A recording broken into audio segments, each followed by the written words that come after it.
You see how I keep asking the ladies what I'm supposed to do?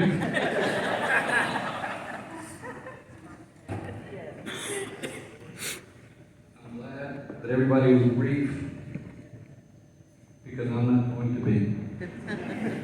I'm going to try, but my staff always prepares a speech for me. And those of you who have heard me speak in public, you'll know that I hardly ever follow it. But I'm going to try, because I want to make sure that I get a couple of things done, and then speak a few words from my heart. First of all, I want to thank the good Lord, Jesus Christ, my Savior, for giving me the opportunity to begin my actual third term, even though it's a second full term. You may recall that the first time I got elected, it was to finish off the term of the predecessor, who did not finish his term. And it was a very rough campaign. Then I had another rough campaign, and then I had a rougher campaign. So Judge, it's 3 in the last 6 years. It just feels like only 2. But I want to thank Judge Odessa for being here. When I called him, he already had commitment at 3 o'clock to swear in himself and all of the other district court judges that were going to have a little pachanga at his house. So I put it off by an hour. So I appreciate you doing this for me very much.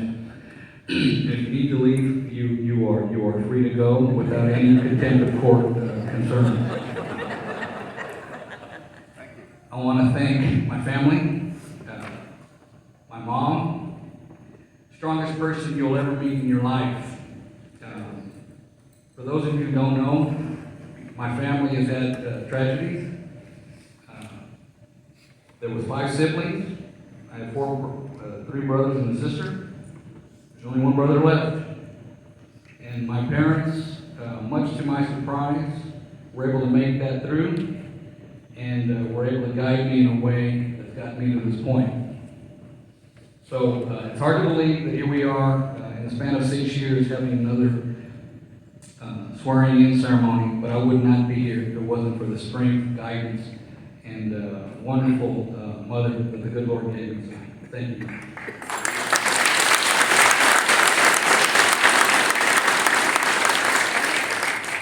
To all of the people who have helped me get here, for those of you who haven't met the actual acting county judge, Alice Reyes, she's in the back. She served, how many judges? 5 or 6. How many judges? I don't count. Yeah. Well, anyway, for the last 33 years, she's been the one running the county. We're just the ones in the front.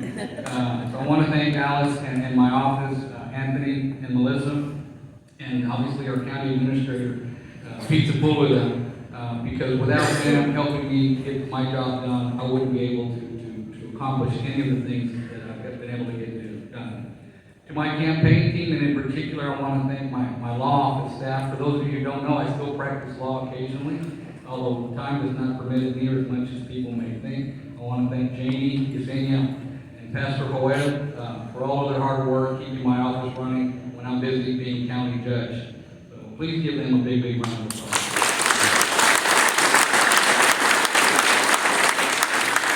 To the voters of Cameron County, I'm honored, I'm humbled, and I'm blessed that you've given me another opportunity to serve you for another 4 years. When somebody makes the effort, or decides to make the attempt to run an election and run for public office, for those of you who have not done it, trust me, it's not easy. Even after you've been in it for a while, either behind the scenes, Cindy with Gilberto, Mary Esther with her family, myself, maybe some of you don't know, but as a much younger lawyer, I practiced law with Gilberto and with Judge Magallanes. I want to say they taught me everything I learned, but not everything. but I saw what Gilberto did in juggling a law practice, being county judge, and a family, and it inspired me. I was very, very inspired by how I saw how he did it. I didn't know how he did it, but he got it done. And he was a great example for me as I thought maybe down the road I would get into politics. And he was one of the ones who encouraged me to do that.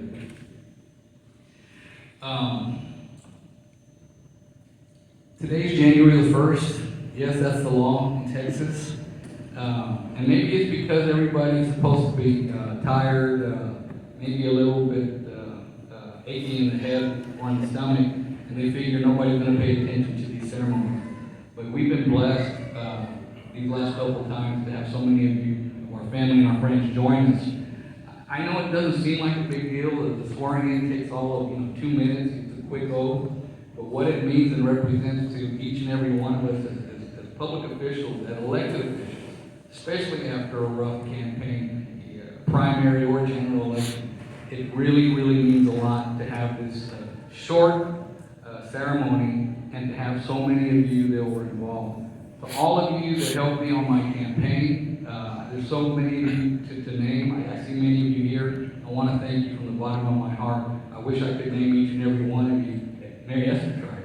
She did pretty good. But there's so many of you. I don't want to leave anybody out. But know that I appreciate everything that you did for me, especially in this very, very last difficult campaign. I want to recognize, obviously, my compadres and comadres on the Commissioner's Court. If you watch any of our meetings, and if you've seen the last 4 years and the last 6 years that I've been honored to serve as a county judge, you've seen a Commissioner's Court that absolutely cares only about doing what's best for this community. And that wouldn't happen if we didn't have a great working and professional and personal relationship. I want to thank Commissioner Benavides for being the heart and soul of the Commissioner's Court. Please give her a round of applause.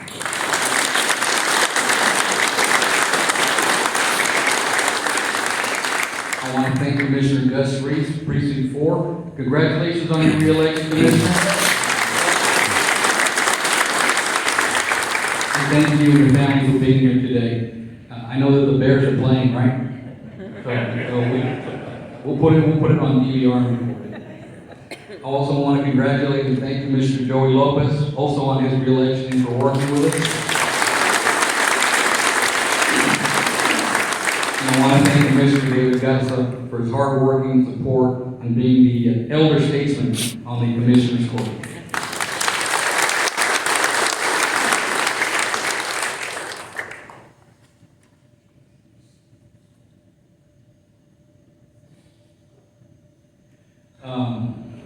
4 years ago, when I took my second term, or my first full term, it was January of 19. Everything looked great. We were working on all these different projects. The session was that particular year, and we were getting ready to get to work.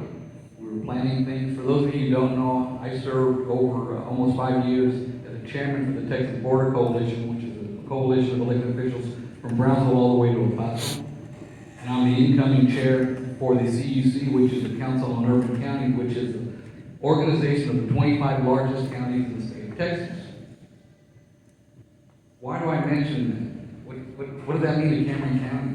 Well, Gina will tell you that when we go to Austin to advocate on behalf of our local projects, it helps to have as many friends on both sides of the aisle, believe it or not, to help us advocate and support our projects. I also serve as chairman for the Rio Grande Valley Metropolitan Planning Organization. What's that? The MPO. The MPO is the planning organization which plans and funds all of our infrastructure transportation projects for the next 5, 10, 15, 20, 40 years. Why is that important? A few years ago, we had 3 MPOs in the valley: Brownsville, Arlington, San Benito, and Hidalgo. And just 3.5, 4 years ago, the valley as a whole was receiving about $500 million from TxDOT for projects. In the last 3.5 years, as a result of the merging of the MPO, we are now at over $2.4 billion in committed projects.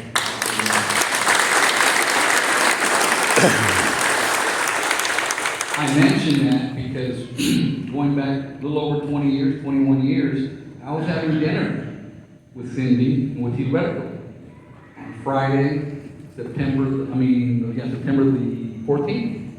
We were at Johnny Carino's. Tuesday had been 9/11.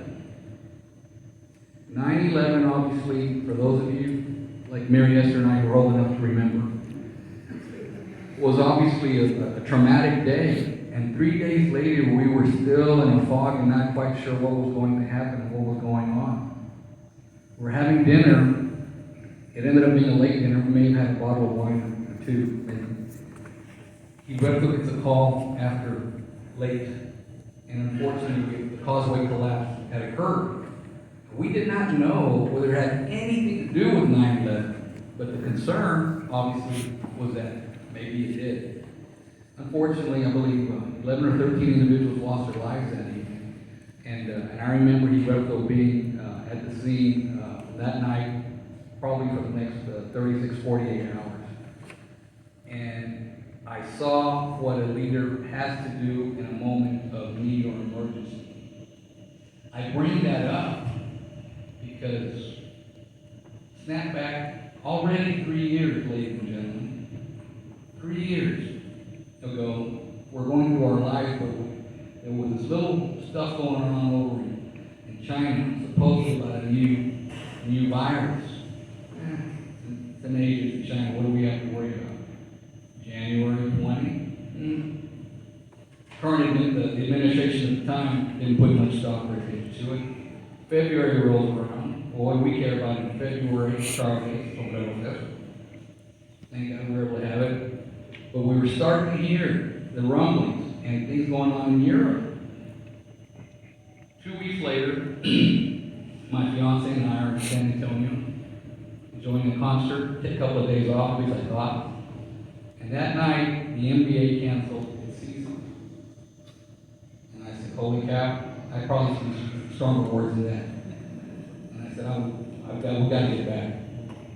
Got with the staff, administration, legal, all our emergency management, our health department, we started planning, and it just so happened to be spring break going on at the time.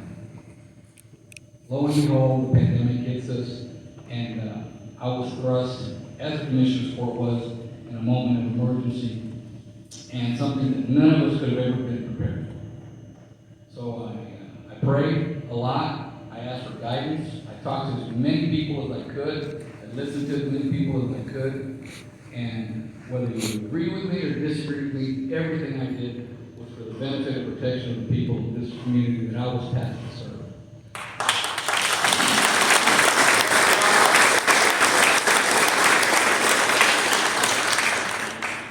I could go to sleep. I did sleep. I haven't still, but I could go to rest every night knowing that I was trying to do the best decisions I could, not just for the people who live here, but for the people who were visiting, the people who were here. Remember, the first positive case came as a result of people who had come from out of state and were here. So we started learning, and yes, I did these press conferences, and I would get upset. Because why are you getting so upset? I said, well, now I realize lives are at stake, and when I'm trying to get across, some people aren't listening to us. There's a word for us here in the 956. A veces somos tercos. You know, we don't want to change. But you know what we did? We did change. They did listen. And here in the valley, in Cameron County, like Judge Oresa said, this was a health issue, and we did everything we could to protect our people here in Cameron County. Even when it was against, whether it was the governor or the administration at the time, who obviously, I think, made things a lot more worse than it could have been. But my responsibility was to do what we needed to do. So I want to thank Commissioner's Court for giving us support, and all of you who are out there who helped us make sure that we kept the illnesses and unfortunately the deaths over 2,310 people. Those are 2,300, actually 2,313 lives, because we lost one last week. Those are individuals that were family, that had family, that had husbands and wives and kids and brothers and sisters and children and grandchildren. Those are lives that are no longer with us. Those are lives that are on my conscience to say, what could we have done more? With that in mind, I'm thankful, and I hope that I've proven myself to the people of Cameron County, and I think the result of this past election, in spite of the forces that were against and lined up against us, that we were successful in a very, very strong way, and I'm thankful for that, in a very personal and profound way. Well, today's January the 1st, so what do we all do on January the 1st? We make resolutions, we make promises that we hope we're going to keep, but we know that that exercise bike is going to look a lot better with a couple of hanging towels and shirts and pants rather than actually be utilized. But hey, maybe for the next week or two, we make that effort one day at a time. You know, what can we do?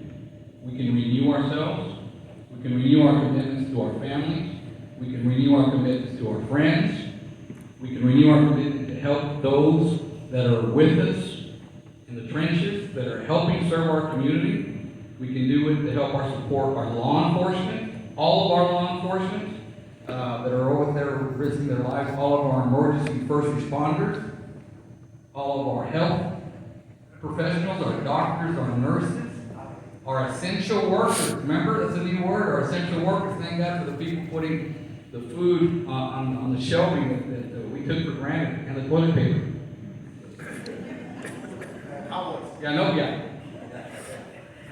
Nobody's laughing about the toilet paper now, but 2 years ago, everybody was like, where the hell is this? Well, we worked on a lot of projects. I'm just going to mention a few that we're working on. Obviously, the second causeway, something that's been in the works since before the collapse. Here we are 20 years later, and we're still working on it. We're getting so much closer, Representative Jose, and we come to you for some help. We're getting real close to that. We're finally bringing to fruition the East Loop, which was a project that was around before I was mayor of Brownsville. For those of you who don't know, I served as city commissioner and mayor of Brownsville